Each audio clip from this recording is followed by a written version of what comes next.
nationwide, worldwide, for the SE5. They are going to introduce to you today the SE.05, and everybody in the room is going to get a free one, and they're going to train you how to use it. They'll tell you a few things about it. They'll be distributed very shortly here, so this is the time for the freebies. I know that it's a real hurry-up time, but I'm going to ask all the people in the exhibit area if they would reassemble up here in their seats. It would facilitate matters. There's too many people back there right now. Also, I will tell you the schedule this afternoon. Don and Alona will be on now, and after them we will have a 10-minute presentation by Lawrence Dudry up there by Seattle. The name of their organization is Allied Forces, and of course a lot of you have been able to meet them at their table and talk with them about some of their products and things. This, again, is a privilege of ours to be able to say that this is the first public meeting or the first place that they are going to give away, and I don't know, maybe the only place. Oh, incidentally, I digress. Lynn Sergala and Tom Vallone last night gave their presentation, and they told me today that's the only time they've ever given it, and that's the only time they ever will give it. It's a one-time thing. They've been led, they've been told, you understand, that they were to do this one time in their lifetime. So you heard a rather unique presentation last night in that they have no intention of ever giving it again any place. They were told to give it here, and that's it for their lifetime. You know, they always speak on other subjects, the high-tech things of the Tesla sort of thing, the generator, Faraday generator. They have other presentations, which I told you last night, that they can give, and they always do. And this is only the second time I think they've given a joint presentation. She either speaks or he speaks, but they speak separately. And they go to various conferences and congresses and conventions separately, on the same weekend a lot of time. And what they talked about last night is, of course, a very personal subject, which you folks received in, I think, a very professional manner. But I think it's very important to all of us. And you heard it here once, and you won't hear it again. And neither will anyone else. That might be of interest to you, that they just don't go around doing that. And they were a little nervous about it to start with, and wondering how it would be received. They're also very pleased with the reception they got. Now I'll get back. Where was I? Don and Alona are here and wondering when I'm going to shut up. And it's right now. They do enough things there, and they'll tell you the rest. So welcome Don and Alona, and get ready for your freebie this session. Don's the guy with the beard here. Alona, I'll get you a separate microphone. Thanks, Dean. Well, thank you very much. This is for the tape. While they're getting that set up, I'll give you a brief overview of what we're going to do. The title of this talk is Everything You Always Wanted to Know About Radionics, but We're Afraid to Ask. And sometimes I wonder if sex or radionics has more, thought forms around it. There are lots of things that people believe about radionics, which hopefully at the end of this we'll have enough time to do some questions and answers, and answer some of those myths and legends, and try to put some reality into it. Actually, I hope that we can answer most of the questions through the presentation that we have prepared for you. First, we're going to do a little bit of theory, just a very, very brief history for those people that do not know what radionics is or where it came from. That's going to be very brief. We'll give you some theory that you probably have never seen anywhere before. And if you have seen it before and you know anything else that I don't know, please chime in and help. And then we'll actually pass out the radionic instruments. You'll have to put them together, and we'll do that all together. And we'll actually teach you how to use them and work together on that. So we'll do a little bit of history first, if we could get the overhead projector on. Yeah, could you do me a favor and switch and just put these pages on when I ask you to? They're already in order. Okay. Why don't we start out thinking about what radionics is? And I'll just give a simple description of maybe 1 or 2 sentences of what it is. Actually, I think this is a daylight projector. I don't think we need to get this dark, because we will have a couple more things where we need daylight. Can everybody see that okay? Okay. Can everybody hear me okay? Okay. Radionics is really a way of interfacing with subtle energy fields and then being able to balance them. Now, many people can interface with the subtle energy fields in many different ways, from pendulum work, through their own mind, through any other devices and geometric designs. And there are many different paths that teach you how to do that. I personally feel that radionics is a way of letting a lot of people interface with the subtle fields, and that's why we're able to do this today in one day, and you'll be able to see how simple it actually is. And balance and affect the subtle energy fields. Without a lot of training, of course, the better you get and the more time you put into it, the more effective you're going to be. But it is not something where you have to spend the first 12 years to even learn anything. So here it is that you get a chance to try out yourself at subtle energy fields. And I just will briefly touch on the history. It was originally developed by Albert Abrams, an American MD, who found out through rather some accidental methods that he could tap into information through a device. And he was measuring what originally started out as ohm resistances. Later on, what people found out is that it's really informational fields. It's nothing that is electromagnetic or etheric like many people think. And it's actually being told by many even SE5 practitioners. And actually, I'd rather even quote Bob Beck on this. And maybe he will explain some about scalar fields in his talk after this session. And Don will talk about it as well. But he was the first one to develop it. George de la Warr from England and Ruth Strown from the States, who went over there as well, developed more on radionics. And there's an excellent book, which the bookstore in the back carries. And it's called Report on Radionics by Edward Russell. It's called Report on Radionics by Edward Russell.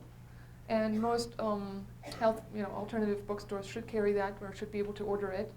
It gives you the whole history, as well as some studies that had been done in the Greenbelt in Maryland with some radionic equipment where they were very successful, and the reasons why it had been stamped out here in America, etc. So let me just briefly look at my notes here. I think that's going to be it for the moment. Could you switch the overlay to the next page? And I will let Don go into the subtle energy fields and explain to you how they work a little bit. What we're really looking at here is how matter manifests. And it starts out, Mark Roden was probably one of the most inspirational people that I've met, next to Bob Beck. Got to plug Bob because he's up next and he's my favorite all-time hero. But Mark Roden is probably second on my list of inspirational of how it actually manifests and you can tap into it. Now, the yin and yang sign, which is a very ancient symbol, shows that positive and negative polarity. Energy or spirit or God or whatever you want to call it, before it is split into two, exists already. And that's a whole nother lecture, and we have to go off into religion. That's the point where religion and physics breaks, where God is, and this is where God becomes. That make sense? God becomes positive and negative. The way that it does that is it starts a swirling action. And it's nothing more than a vortex. And when you have a vortex, it gives you an inside and an outside and a neutral center. And that's about all you have in the yin and the yang. The next level of manifestation, and these are all what I would say higher orders or more complicated, as you'll see, forms of the same energy source. The causal archetypes are what we call thought pictures. And next year I hope to do a lecture on just on that. We've been working with Vern Wolf, who's put together a process called holodynamics, and it works with the causal archetypes, or what he calls holodynes. They're three-dimensional thought pictures that we all store in our brain, and they're the first level of manifestation. The next level is what we call scalar, and I'm going to go into that into more detail in just a few minutes. So we'll just accept that for what it is right now, and we'll go on. And vectors are the next level of manifestation, where the scalar informational fields actually have direction and start moving. This is the first time we have an actual direction for this movement. If you want to think of it from outer space, that's like the center of the galaxy is the center of the universe is the whirl, and now we actually have direction for consciousness to start moving toward Earth, if you want to call it that way.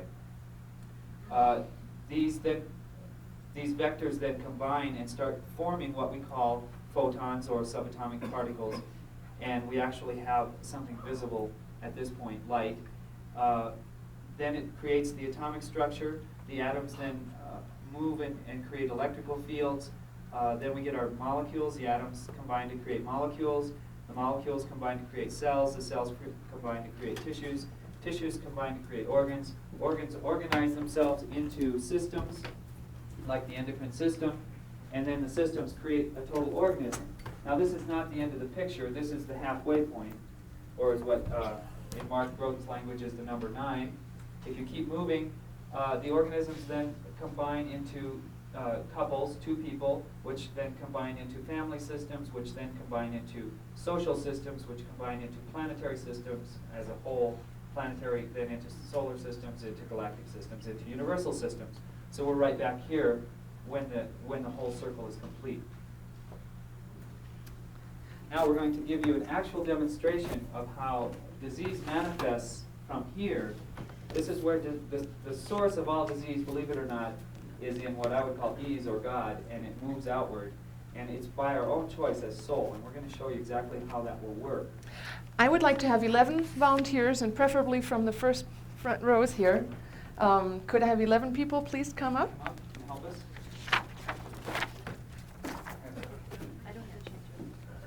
No. Actually, you can stand up here on the stage, Yeah, that would be good. if there is space for you.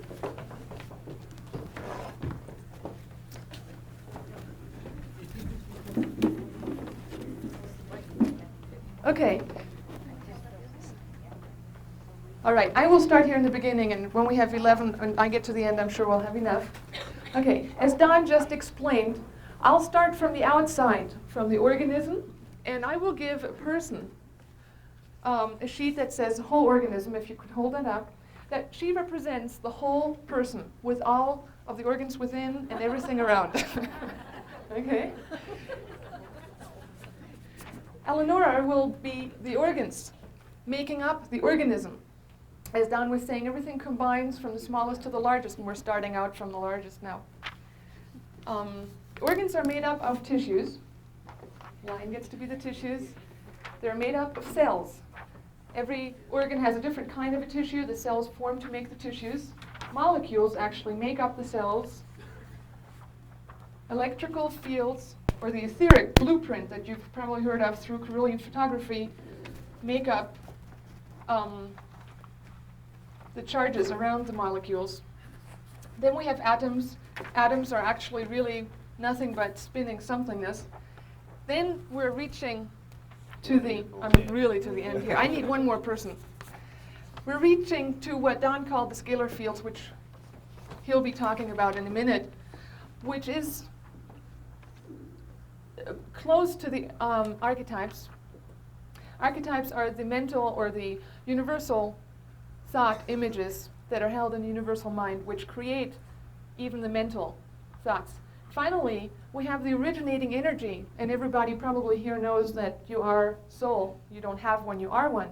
And you have surrounding bodies that then express who you are. Now, I have to get back here. All these cords hanging on me. Now, let's imagine soul decides to have an experience. Decides it needs to learn something. And let's pretend soul wants to learn about health. Okay? Now, how is soul going to learn about health? It's probably going to get sick, isn't it? Isn't that the way things usually work? How can you learn about health if you don't know what disease is? So we're going to pretend that soul is making a decision to go into the physical body and learn about health and the health systems. Well, the most efficient way to do that is to cure oneself first. So let's pretend that this gray paper here represents the disease pattern that soul wants to learn about health with. So if you could take these, soul, please, and just pass the whole pile down, and each one of these is going to take one of those as they go down. Yeah, you can retain one. so what she's doing is she's giving the archetypical informational body of herself the information of what she really wants. She would like to have a disease pattern, actually, and it could come out of some imbalances of not understanding something. So if you could cover up your papers with a gray, you see the originating source of all this information is really up at soul. It travels down through the archetype, into the mental plane, into the photons on light, and then down through the cells, atoms, cells, and tissues, finally down through the organs, and eventually, we all, did we not get enough? Well, she refuses to play the game. Well, soul never really does get sick, so we'll just give this to the whole organism. Right. Soul just gave the information down the line to say, okay, this is what I'd like to have. And now at the end, everybody has it. Everybody listened really well because we have a really coordinated system and passes on the information. Now, many of you have probably wondered how come that we have so many different healing systems. And how come that some of these things work for a while, and some of them work faster, and some of them take longer, and how come all that is? And how come everybody's right? Well, let's say we have the medical society primarily organized around giving drugs, or like the healer's herbs, or we have surgery, or those kinds of things.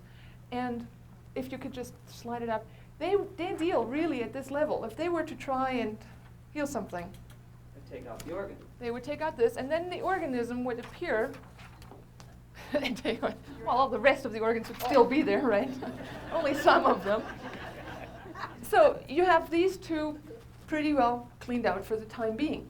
But what happens when you have all that information still stored up? Can you imagine what that will try to do? All the information always will try to pass from the subtler realms into the more manifested realms. It won't be long, right, before something else maybe will try and come and manifest itself, because the lesson wasn't really learned.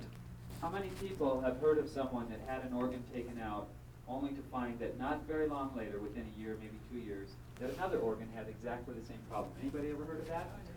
Okay, oh, lots of people. Okay, well, we could go a little bit deeper. So let's go to the tissue level, okay? Cellular, electric. Well, we can just keep going up. Obviously, the best cure for the whole problem would be to take out the whole organism, right? No. We call that death. That would really cure the problem. But unfortunately, that doesn't quite. You've heard that before, right? The operation was successful, the patient is dead. Yeah, that's right. Well, anyway, we can be a little bit more refined than that. Well, let's go Chemical. up to the tissue level. They do different things with tissue. Some cases like radiation, they're working at the tissue level to bombard the tissue. Hopefully that affects the organs and gets rid of the disease pattern. Or we might try life cell therapy. Okay, that might be a thing where you're actually working at the cellular level. Keep coming up. There are healing methods at each one of these levels. The chemical, molecular level, of course we all know about drugs, but also herbs. Now don't get me wrong, every healing system has its validity. I don't care if there are AMA haters in here, I must say that that drugs have their place, and surgery has their place, and radiation has its place. Every one of these gives an amount of time for the organism to hopefully reorganize itself to learn the lesson that soul wants it to learn. Okay, this is really buying time. Each one of these is buying time.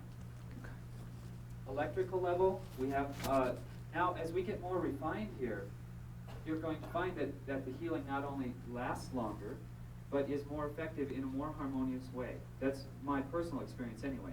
An electrical level, you might use something like the famous Rife devices or brain tuners or any of these electrical frequencies. We're dealing more with actual electrical rather than magnetism, because magnetism is really in the next level up. And people are having great results with those things from the reports that I've heard. The atomic level, once that they tap into the true atomic level, we're going to see some really fascinating healing. Some of the things that I've been hearing coming up with MRI and magnetic resonance are starting to work in this area between the atomic and the photon level, more at the magnetic level. And we're going to see some fantastic things once they really truly tap into the atomic source. Light, we've heard of color therapy. I've heard miracles with color therapy. Personally, it's incredible stuff. But you also notice that the further away you get from the whole organism and the organs and tissues level, the less money it costs. Right? So there's a reason that you don't hear about these guys up here. The other thing is that it does take some time to come through all these levels. And some people in here especially try to tune all these levels so that they cooperate more quickly. So we're approaching now the mental level, the scalar field. The scalar fields. And that is where we're going to talk about today, as we understand it, and that's our personal and maybe only our personal opinion, is that the SE5 is working from that level. See, again, you're working from a subtler realm into the manifested realm. And of course, it depends a little bit on the focus and the clarity of how quickly that information can pass through. The next level is archetypes, and many people do work within their own minds and imagine balloons taking disease patterns off or transforming them into their full potential energy of what that pattern really wanted. And they actually experience the health and healing process from that level, from within their own mind. Finally, we are at the soul level. So the real total healing always has to come from soul. If you really are going to clear a whole pattern, it's going to have to come from the soul level, which means that the person has to get in tune with themselves. That's my personal feeling. The reason that some of the things way down at the bottom will work, the times that I've seen when they take out an organ and the healing stays for forever, is that because usually the doctor consciously or unconsciously starts working at the archetypical level and gives them a picture of health. That person believes that by taking out that organ that they will be healed. And if they have that belief system, they're starting to work up at this level, and that's when you get true healing. Thank you very much for your cooperation. Let's give them all a hand. Just lay the papers down. We'll collect them later. All right. The next... Go ahead. Sorry. I'm standing on my cord.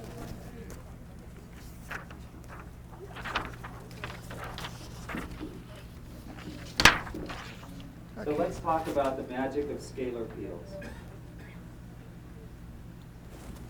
Scalar fields were known throughout all electrical history, up until Maxwell died, of course. Maxwell's formula is taught in all the schools as the normal how electricity functions in all the engineering schools. And his original formula did not look like what they teach today. What they teach today is that basically you get electricity when you have the 3 dimensions in space. You've got 3 dimensions, and that electricity flows in those directions. You've got your electrical current, you've got magnetism, and what they left out was the scalar component. And he used to include that in his component of the scalar component here in W as part of the original formula. It's the gravitational part of the formula. And when you take 2 let's say you wind a coil in one direction and you wind it opposite in the other direction, exactly the right amount. That's what this formula represents in terms of what they teach today. The sum net of putting electricity in one direction and oppositely equal in the other direction is 0. So most people believe that that's all you get is 0, so why do it? You know, it doesn't make any sense. But according to Maxwell, if you do that, what's left over is 2W here, which is the scalar component. You get twice the gravitational field when you do what we call bucking coils. And a lot of you, I know, are familiar with this.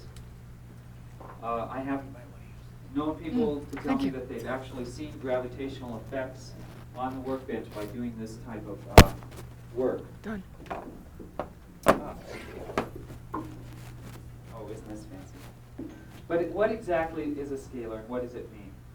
The gravitational component means more than what we know about gravity. And from my experience in gravity, living on this planet, and living outside of the planet where we all live in what we call soul, gravity actually is thought form, or what I would call information. Do you want the next overlay? No, let's finish this one first. Okay. Could we move it up a little bit higher, please, so that people can see the top part? Way up. Take this and put it right up there. Oh, it's sticking up. Yeah, just bend it up. Let's take a point in space. A singular point in space really doesn't mean anything until we give it meaning. In this case, we're designating this point as 2. We're giving it meaning. The scalar component of this point, the meaning of it is actually 2. Now, how important is that? That could save your life. If one point, let's for instance, I'll give you an example. There are 2 places you can go. One place is called 1, and it knows nothing about what you need to do to save your life. And the other point that you would get to would be called 2, and it has the exact information to save your life. How important is it to know which one is 2 and which one is 1? Okay? The meaning behind the point is the scalar. Anybody catching on to what I'm saying here? No. I know it's a little bit, once you catch what it is, the words that I'm saying have absolutely no value, and if I was speaking Chinese, probably not very many people would even understand what I'm saying. But you guys actually understand meaning behind my words. And that is the scalar component, the actual meaning behind my words. If you don't get it now, come to the workshop tomorrow. We'll go a little bit more into detail. This point, this information can travel in space without any vector whatsoever. It can go from here to Mars instantaneously, faster than the speed of light. Information travels. How long does it take? This is the example I used to use a lot, is that how long does it take for a joke to get around? Okay, I don't even know how they do it. But jokes get across the ocean faster than the speed of light. But when we're starting to deal with vectors, a vector is anything that moves. Like my voice, for instance, moves from this point. Like if I don't use a microphone, the people in the back don't hear me very well. Right? It drops off. My voice actually drops off in movement. That's what we call a vector. Anything that starts at point A and moves to another point and drops off logarithmically has a vector. Scalars, you can retain the information. Even though a person couldn't hear me in the back as well, the information that I'm speaking is equally understood by all as long as you can hear it. And the information is what we're dealing with. We'll go more into depth into this and actually explore it tomorrow in the workshop in the morning. So these informational fields, let's go on to the next one, are what we're talking about. Now, how do we produce scalar fields? One way that we can produce them or what I had talked about earlier, is by winding a coil in one direction and then winding the coil backwards on itself so that we get no electromagnetism as we know it, but it produces the scalar fields. We can also do this with our own brain. Our brain is actually set up in a way like 2 coils wound upon themselves. And if we can, now normally, most people work with one side of their brain or the other side of their brain. But what happens if we turn both sides of the brain on equally and collapse the fields? Now Bob Beck did a lot of work with this, with tuning people into the resonant field of the Earth of 7.83 hertz. If you can get the left side of your brain at 7.83 hertz and the right side of your brain at 7.83 hertz, and you lock that on with the Earth's field of 7.83 hertz, you've created very, very powerful scalar fields to do lots of magic things. So this is the heart of radionics. I would just like to give credit to Bearden, who out of whose book this was taken, and it was called AIDS, correct? Yeah, biological warfare. Yeah. So what we're going to do now, here are a couple exercises that you can do to help yourself to produce scalar fields. The way that people bend spoons, for instance, is that they turn on both sides of their brain and focus that scalar field on the spoon, and it just melts. I mean, I've seen this happen. Metal will just melt from a person's scalar fields of their own brain. Now, we're not going to teach you how to bend spoons. That's Jack Houck's job. But we do want you to start using both sides of your brain. So one technique that you can use is by alternate nostril breathing, because the side of the brain that is turned on, usually the nostril corresponds with that we're breathing through. So you can breathe first through one nostril and then through the other nostril to try and equalize your brain halves. There are other ways of doing it, like the brain tuner, for instance, Bob's brain tuner, or the light sound units with the flickering lights start to turn on both sides of the brain equally. How long did you say to breathe? Oh, until both sides are fairly clear. The question was, how long do you do that with the alternate nostril breathing? Until you've got movement on both sides. Done. 2, 4, 6, 8, or 10. Okay, she says, Betty says even numbered times, 2, 4, 6, or 8, 10, etc. Done. Let's move. Okay. So, getting back to radionics, how does all this apply? We're using scalar fields. Now, an instrument like the SE5 has those coils built into it with what we call the caduceus loop coils. And so it has a generator of scalar fields. But John Campbell found out that with Hieronymus's machine, he could take the schematic diagram of the Hieronymus machine and put it on a piece of paper and get radionic results with it. And the way that he was doing that was by using his scalar generator in his own mind in conjunction with the schematic diagram. So what we're going to pass out today are schematic diagrams of an actual radionics unit, and we're going to put them together. So you might want to do some alternate nostril breathing, and we'll start passing those out. We need 6 volunteers To pass them out. to pass them out, or actually as many as 1 to 5 at least. Yeah, if we could get a few people here to walk around and start passing some of these out. So, And we'll tell some stories while they're doing it. Okay. Could you take What one box? can radionics do? I And wanna could you tell a few take the personal other stories, box? 'cause that's always fun. And could What you can you do take with scalar half fields? of each one gets one What of would those? happen if you can broadcast an information Yeah. field I'm getting feedback. Okay. to some bugs, That's much let's easier. say, and tell them to get out of your garden? Now, these were all the agricultural studies that are in Report on Radionics. But I do have some personal stories with them. When I first got my radionics unit, I really didn't know if this thing would work or not. And so we were in Germany, and they had this greenhouse, and they said, "Can you get rid of my bugs with this?" And I said, "I don't know. I've never tried this before."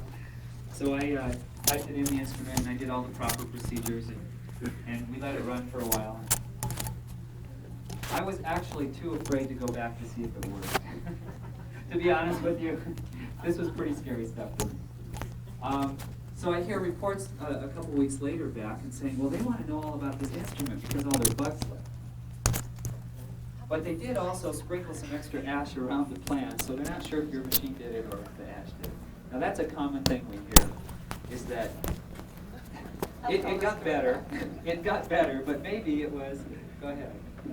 I used to talk about in classes about the phenomena that people would have somebody balance them on a radionic instrument, and when it went away, whatever they had, or when it got balanced, they said, well, I'm not sure whether it was your instrument or the orange juice I drank this morning.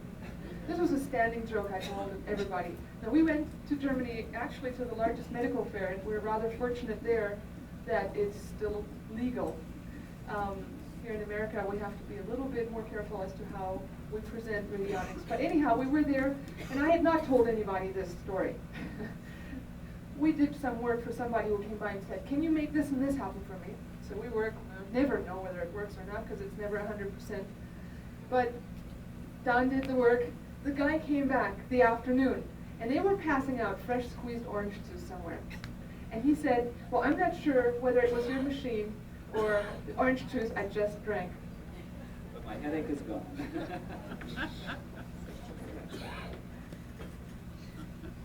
Well, I'll tell you another story. You can also work with inanimate objects on this kind of thing. Does everybody realize here that cars have personalities? Okay, great. I'm not alone. I feel pretty weird when I tell these things. That's why we name them. That's why we name them. Well, a friend of mine had this beautiful Audi. It's the most expensive Audi you can get, and it was a gorgeous car. The only problem is that it loved to go to the shop. So, well, he told me the whole story later, and I understood it perfectly. This car sat on the lot for a year, and it was the most expensive one, and nobody wanted to buy it. And he was really hoping to buy it, but he didn't have the money yet, so he kind of was hoping that it would stay there and stay there. And well, it did. Well, it got used to sitting in that spot, and so it really liked it. So it always went back there. Well, when I got to Germany, we were sitting there, and he said, he got a phone call, and he said, they can't find out what's wrong with my car. It's been there for 5 days, and they have no idea what's wrong. They just called to tell me that I just have to pick it up because they don't know what's wrong with it, and it's just going to run like this. Well, he had some problems with the turbo and this, that, and the other. He said, what could the SE5 do for this? And I said, I don't know. I never know what I could do with it. But so we took the title of the car as a sample, and we put it in the instrument. And we said something like, remove blockages from getting the car fixed. And I measured it first, and the blockages were about 100%, so the car really liked this problem, I guess.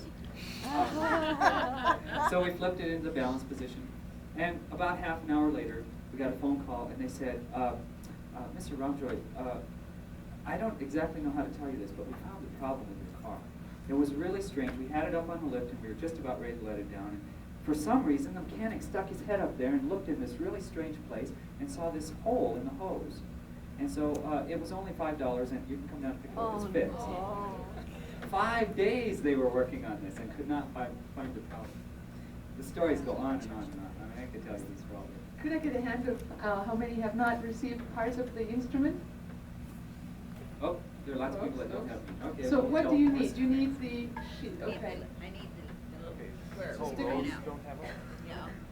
They don't have Okay, it. mostly here in the front rows actually, and apparently it's the white sheets you need? Yeah. Okay. Pardon? The white sheet, yeah. You will get an instruction sheet. Actually, it would probably be easier if you could come afterwards to our table, which is the one or the front. You actually stood in the front. And take home an instruction sheet. It tells you step by step what you can do. And so many of you have probably wondered by now what this is. Some of you may have never seen a radionics instrument. Can I see hands for somebody who doesn't know what it is at all? My, what an educated crowd.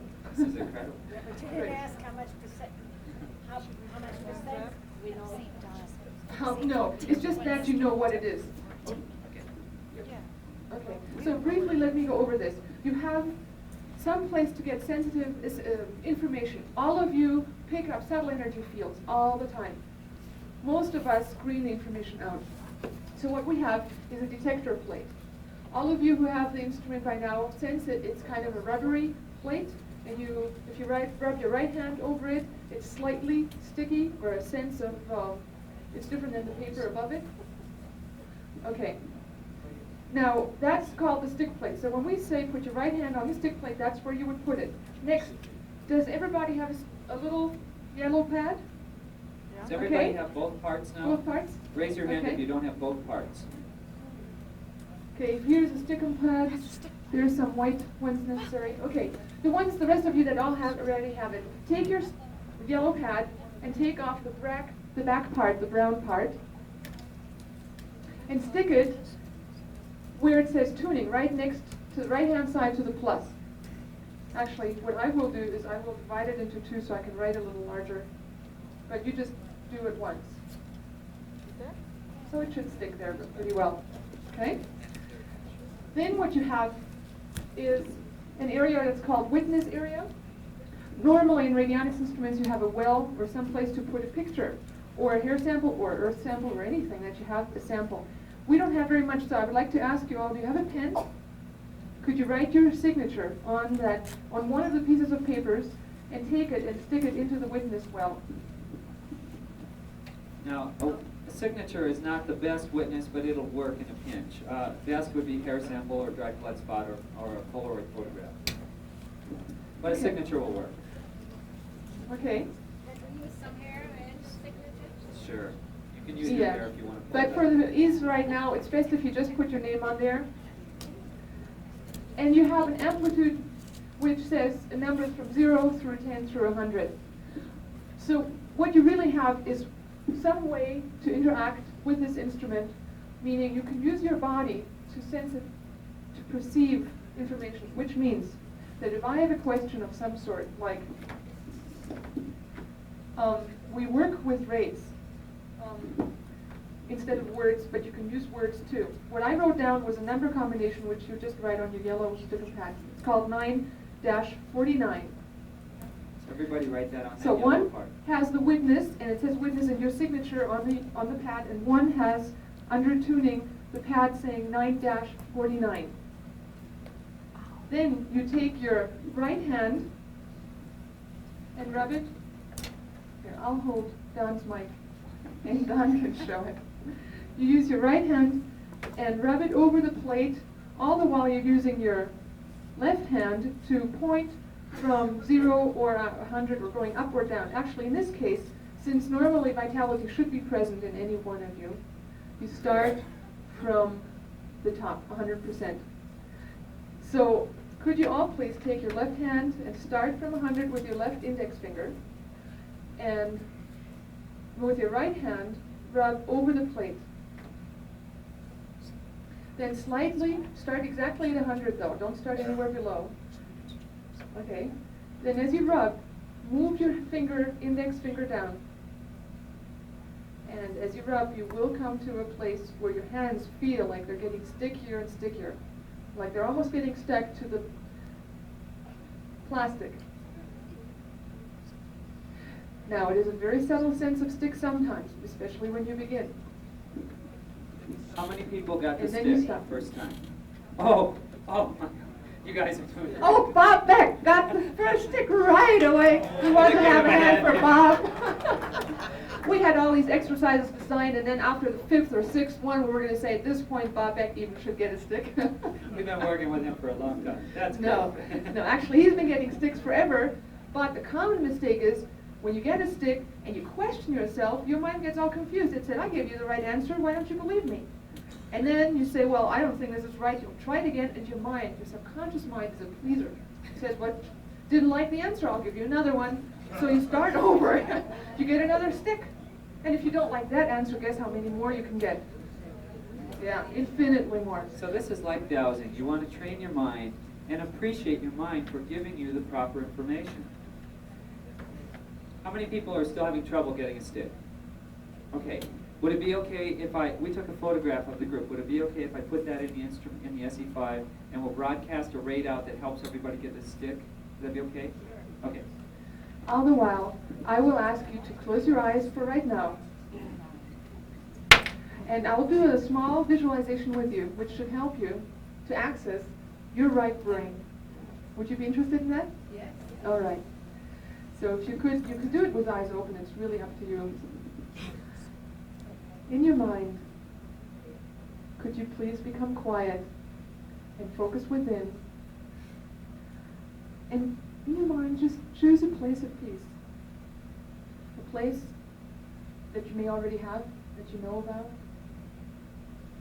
For me, sometimes it's a place at a beach with a soft sunset coming down. For you, it could be anything else. Could you feel it?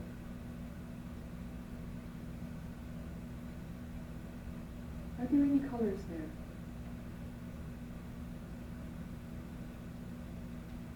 smells. Any sounds?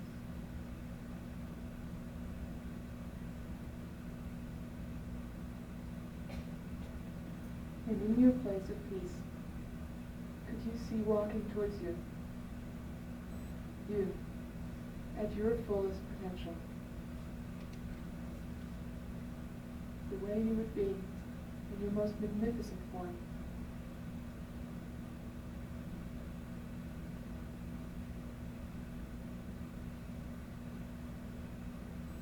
Can you see yourself?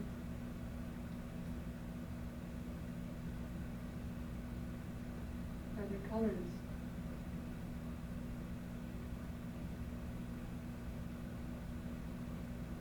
Now gently open your eyes. Keeping that meditative state, just try this with again.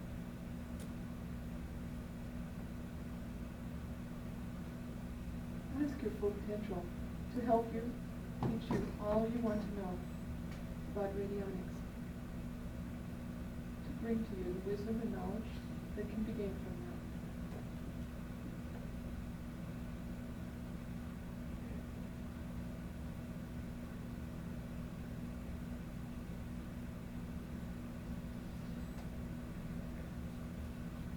How many got to stick this one?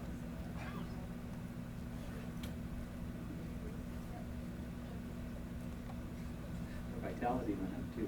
That's also true. Yeah. What happens is when you turn both parts of your brain on, is that the energy can flow equally, that you can let yourself become yourself in all your ways. So what we would like to experiment with is, everybody probably would love to know how high their different chakras are and how vital you are in those areas. That represents vitality. Would you be interested in measuring your own chakra energy? Yes. All right. Would you? All right. I'm going to do a quick run through. I'm going to choose 3 of the 7 that are there. Could you write down the numbers? Take off the pad, and Don will write it on the yellow. 56-26.5. You took off your old. It's 56-26.5. There's 2 numbers, 56-26.5. Don just did it over there, so you have your signature in the well, like that. That is representation, and that is the numerical representation of your root chakra, your survival chakra. Anything to do with making a living, surviving, monetary gains, your health. And now, could you start? And these are positive rates. There is a lot of detail to be learned about what rates they are, and actually, can I take a step back?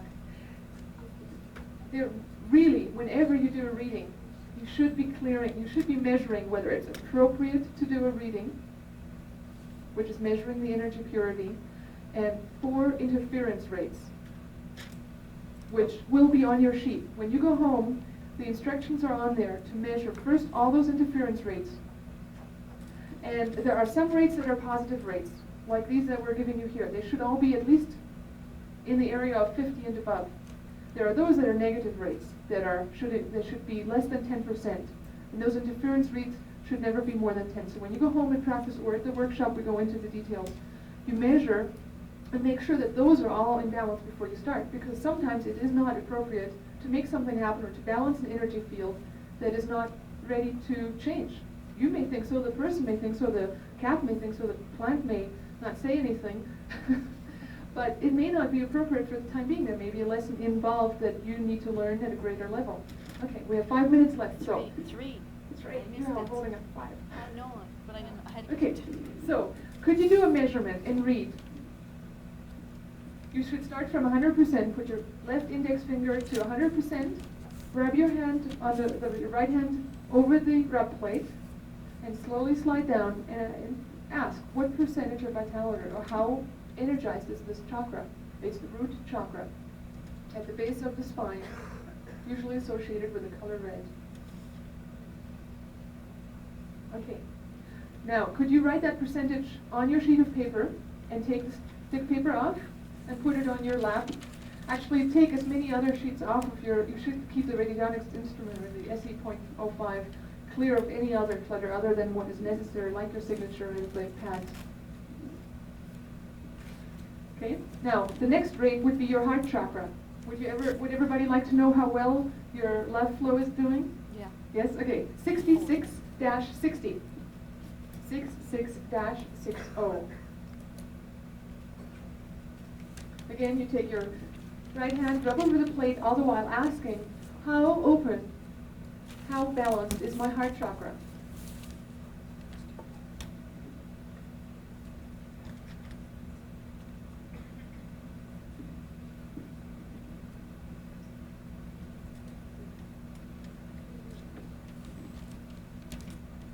Okay, after you have the reading for the heart chakra, we'll try an actual balancing for the whole room. Now, for anybody that's a sensitive or clairvoyant, they will notice changes in the room when we do this. Okay, everyone done with the measuring the heart chakra? Okay, so go ahead and take that sticker off and put it with the root chakra and write down the percentage that it was. The next rate that we want to put in is a rate for love, and it's 2828-711.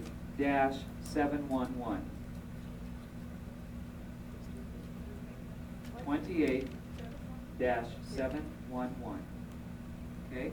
And to balance it, we're going to simply write the word balance on the same sheet, on the same little sticker that says 28-711. Some of you are already doing it. I can sense it already in the field. How much, what chakra is that? This is just a representation numerically for love. And you can write the word love on there if you'd like also. So what you're doing is you're not taking a measurement right now. You're simply writing the number onto the tuning pad, love and balance. What it does is it brings up the energy of love, especially if this many people are doing it. And let's just take a couple moments. And while we're doing this all, let me tell you that this symbol, this triangular symbol, works as an amplifier.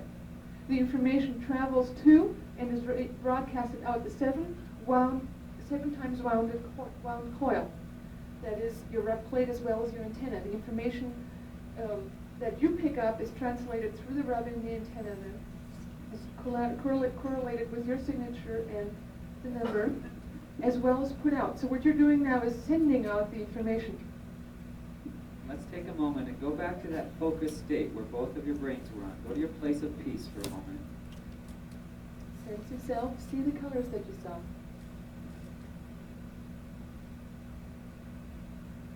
Just momentarily focus on that rate. 28-711. Love.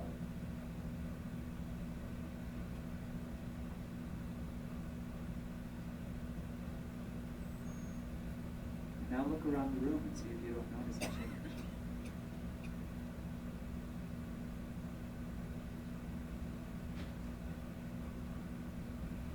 Thank you very much.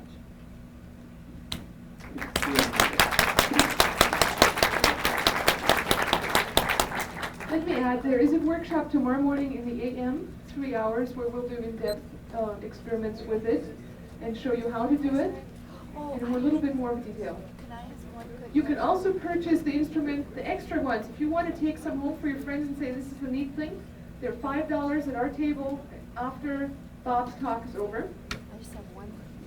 And that's it. Thank you. Did it make? Will you remain in your seats just a moment, please? We did have a question. No, no. Did it matter Uh, which way I put my hand? They'll still be here tomorrow, tonight, picnic and all that. I would like to have you remain in your seats. We've got a 10-minute update from Lawrence Dudley, which I think could fit right into this. So come on up, Lawrence. Lawrence was here and has spoken on this similar subject, not exactly radionics, 10, yes. And then 5 from Dave Tremmel. She'll be passing out the instruction sheets while we're doing this. So We can leave the love rate on. leave the love rate on, that's fine. Sure. Yeah. I'm going to ask Lawrence to go to bring his update to you and have Dave.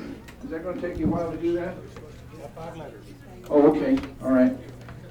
I could have Dave and yeah, black marker. What happened to the best thing? I will announce at this time that the Friedenstein workshop tomorrow has been canceled, and there will probably be 2 or 3 others that'll be canceled for lack of participation. So keep tuned for that. If you're you signed up for that one, you can choose another one, or you can be thinking about choosing another one tomorrow morning. I noticed another 1 or 2 that probably will be also canceled, and one of them is Mets. And we'll bring the others to you as quickly as we know, but it probably usually isn't feasible for 1 or 2 or 3 or 4 people. Okay, give your attention to Lawrence Dudley, because he has some new things that are also, I believe you would say, on the simplified side, and what you've just gotten is a simplified version of a radionics device. Okay, Lawrence? Hey. None of us got it. Well, you'll get one just later, all right. Pay attention here now. You may have to pass the test, okay? This is Lawrence. Taking another point now, well, I will say the thought of the higher self is the enigma of mankind throughout the ages. He's been searching, he's been looking, he's been wondering. Now, I would say that man in his infancy is an animal. And going a little bit further, when he learns to relate to others, he becomes a human. Going beyond that step, as man in his ultimate abstraction, man is small mind contemplating great mind. That would be the ultimate abstraction, just taking a thumbnail sketch. Going beyond this point, we say man is made in the image and likeness of God and therefore is divine. Okay, here in this crowd, we can accept that kind of thought without difficulty. Now, by decree, it is declared, for they shall all be taught of God. So we're looking for that means by which we may be so taught. In consequence, with our wit and will, I posit the following for your consideration. Energy, to me, is one of the names of God. All right? Secondly, energy does personify. Energy takes on a way of relating to us and responding to us. Therefore, I'm saying that spirit is energy personified. And if we consider the higher self, the initials of which are HS, that sounds a whole lot like the Holy Spirit, does it not? Okay, we're concerned then with spirit and with the spirit computer. I would say that in this sense, spirit becomes our facilitator. Now, Walter Russell also wrote on one occasion, God will not work for you, but he will work with you.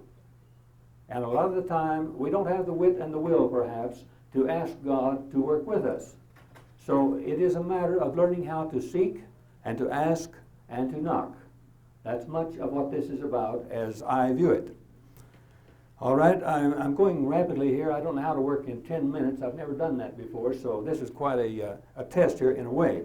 But I have a modus operandi in which I'm using in terms of the finer energies. For example, I use the Schussler cell salts, and I call upon spirit to select the number of those which are requisite to my particular need, and then to the number of potencies, and then to charge the entity myself therewith. Okay, I have a formula here. I guess if I get this way we can see it. I think this is pretty simple. I have HHS representing higher self, and the second S selects. So I'm calling upon my higher self to select whatever it is I want. In this case, in the formula, I have C, which would be the rates which need to be canceled in this entity or in another entity, which by definition is here because everywhere is here. Therefore, I do not need a sample, a signature, or anything of that sort. Okay, so I have C, bar C, and the second C are the frequencies which we need to be charged in. So this would be for cancellation and for charging. And over here would be frequencies, here would be the number. So with my wife on one occasion, I checked her for the Schusslers and found that she needed 8 of the Schusslers and about 154 potencies. And with the stroke board that I used and the technique that I pursue, this requires between 5 and 10 seconds. And the operation is complete at that time. Okay, I could look to other things. The Bach flower remedies work in the same fashion. I have them. I have never poured any of the liquid out, never drawn any of it, and yet make regular use of the Bach flower remedies because the higher self has become the computer, determining those which are appropriate and the potencies which are required, and then making possible to charge the entity therewith. It becomes that simple. Now, 1 year ago, we became acquainted here with CanCell. I have never had in my hand any CanCell, but when I call upon Spirit to produce before me the energy field of CanCell, here is the energy field of CanCell, which I may then make application of in whatever way might be necessary with the purpose and benefit of CanCell. So I have no shingle over my door, so I won't tell you what to do with it. Okay, now I've defined here to some degree what I have in terms of the formula, and I believe that this gives to us not a 101 course in radionics, but I think this may be somewhat of a postgraduate sort of thing. Because using the stroke board, and that's all I use, I have instruments with maybe 44 knobs on it. I've had it off the shelf once or twice in the past year. So it's a matter really of stroking the board and counting up. If for vitality, is it 1, is it 10, is it 100, is it 1,000, and going back down, counting up to the number, and all of this is done by means of my mind and the spirit computer. It becomes a matter just about that simple. Now I have here, if there are any interested, copies of the outline, which I'm trying to make some use of here. We could address this in a wide variety of ways because there is no limitation as to what can be done in this particular thing. With the stroke board, it's a matter, where's the time? I don't know who the timer is here even. I held it, it's 1 minute. Okay. Well, what I do with the stroke board, I stroke the board and I call upon my lower self to bring me into the alpha state. I continue to stroke the board until it goes slick. I'm then in the alpha state. I then address my thought to the one or the thing I want to tune into, and I will say, am I in tune with the object of this particular search? And it will be yes or no. And if I want to test myself for accuracy, and I'm doing this for your benefit over here a little bit too, I will count, and I will say 1. I will stroke the board, and I will get the, my board is a squeak board. I can hear it audibly. It makes it very simple that way. So I will stroke the board when I say 1, and I will get the squeak. I will say, when I say yes, it will say, it will squeak. When I say no, it goes silent. I go to 2, and the same thing, and all and up, and I can prove and retest myself at each point simply by saying yes or no. So I've double checked it. Of course, I agree with those who say that one should do things in divine order and for the good of life. This is not mud pies we're playing with. It is indeed dynamite, and it is a powerful thing, and we are working with God, and God is working with us. Now, there may be questions. I would like to have an hour, 2 hours, 3 hours, or what have you, to go over this. I stopped in Salina, Kansas. On the way over, I had sold a small detector plate to a friend of mine, and I had 3 pages of instructions which I had sent to Mr. Peck at a previous time. It took me about 3 hours going through showing him how I used the board in the total picture. And he now has the option, just as you, in doing this thing. And I do thank you. All right, thanks, Lawrence. Joe Trimmer, would you come up, please? 5 more minutes, then we'll have a little break while we get ready for Dr. Bob Beck. But I have asked Dave to come and give you a 5-minute update on what happened last year, what's happened in the ensuing year, because it was a controversial presentation at best, and he has been working in this area. He's from Fort Morgan, Colorado, and will bring you now what's happened in the Dennis Lee energy machine project. Okay. This is the way you spell his name. 867, the phone number, Colorado, 303-867-3575, TREML, Fort Morgan is the name of the town. Out east here a little ways, about 80 miles or so. Okay, Dave? Oh, he got his phone number wrong, 867-3579. Thank you, Dean. I'm kind of a shy person, so I better read what I've got to tell you, otherwise I'll forget what I want to say. I've been associated with Dennis Lee since last August, and at that time he told you that he was in jail for 8 or 9 months because of the crusade he was on.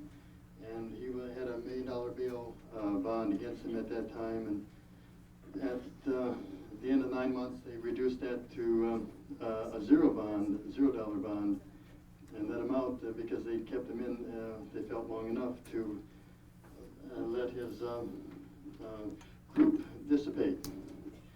And this crusade that he's on, he is still on, and it's been against the power companies and bureaucracy because of the high prices and the pollution that are created. The facts as I know them are that the Seattle Power Company was behind the Sheriff's Department in Ventura that closed down his lab in Ventura, and that's when he went to jail. And since then he has gone to court three times he appeared, and they didn't show in an effort to stall the proceedings because they didn't have their witnesses, or their witnesses did not appear. So then, and on Dennis's side, he had 15 witnesses appear on his behalf, and has been exonerated on that third appearance to trial. Of all the charges, he had something like 21 counts of fraud against him, and he's been exonerated from all of that. Dennis has said more than once that he will not let anybody down that has helped him in the past, and that is, I'm sure that's his feeling still. And I've heard some people put up something like $5,000 in regards to him. Myself, I've in debt about $30,000 for him, so I'm watching him closely to see what's going to happen there, because my own financial demise is at stake here. There is a network of 487 districts set up now, and in it I have a network of 40 qualified salesmen myself. Most are in training to sell the alternative across the country on commission. Dennis is working to put together a large funding package in excess of $400 million for the nation to have the alternative. And if only part of that funding comes about, it will cause this program to work, because we have investors and equipment leasing companies, firms, that will buy the paper for the payment made on the equipment that will be paid on a monthly basis from the savings created by the equipment. So the alternative is creating the savings that will be paid for the equipment.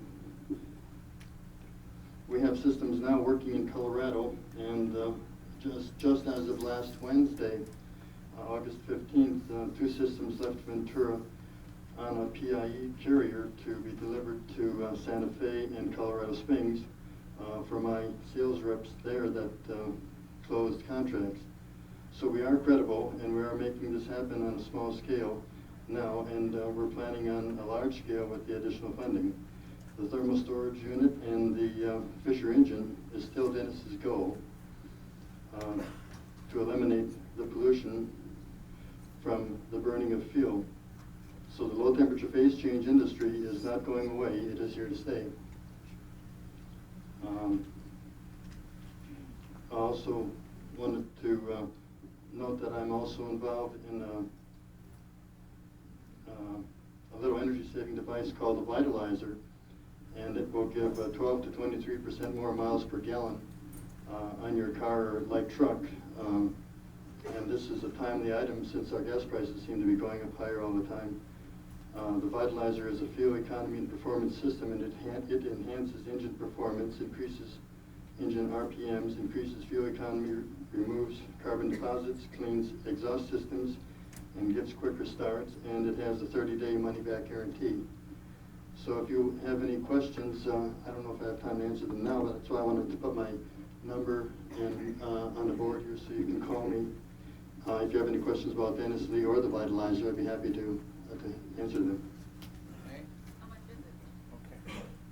The Vitalizer is $129, $29.95. It goes on your fuel line right next to your carburetor. It has 4 metals in it, and these 4 metals cause the fuel to ionize and swirl, and when they separate, the carburetor burns the fuel, and the engine combustion burns more efficiently, and that's what gives you your miles per gallon higher.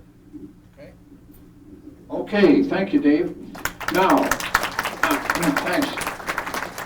While you're taking a fast 8 minutes while we get ready for Dr. Bob Beck, why don't you remove your yellow tags from your chairs, and so the hotel won't have to do them one by one, because you won't need them anymore. You can take the tags home with you as another freebie. 8 minutes and we'll be right back. We're going to get set up for Dr. Bob Beck.